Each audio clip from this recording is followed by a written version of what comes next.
প্রিয় দর্শক আসসালামু আলাইকুম। তো দর্শক যাকে দেখতে পাচ্ছেন তার নাম হচ্ছে শান্তা। শান্তার বিয়ে শাদী হয়নি। শান্তা থাকে তার নানির কাছে। নানি ছাড়া শান্তার পৃথিবীতে আর কেউ নেই। তো শান্তা এখন ইউটিউবে এসেছে বিয়ে শাদীর জন্য, কারণ শান্তার খুব অভাবের ঘরে মেয়ে। শান্তার মাটা মারা যাওয়ার পর বাবাটা বিয়ে করে চলে যায়, তার আর কোনো খোঁজখবর নেয় না। শান্তার কোনো ভাই বোন নেই।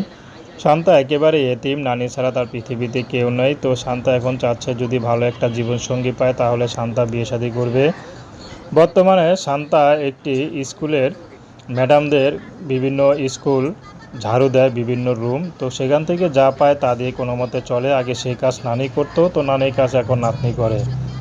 তো দর্শক, এ ছিল শান্তার জীবনে সংক্ষিপ্ত জীবন কাহিনী। তো শান্তাকে যদি বিয়ে শাদীকে করতে চান তার নাম্বার দেওয়া আছে, কে যদি সহযোগিতা করতে চান তার নাম্বারে ফোন দিলেই করতে পারবেন।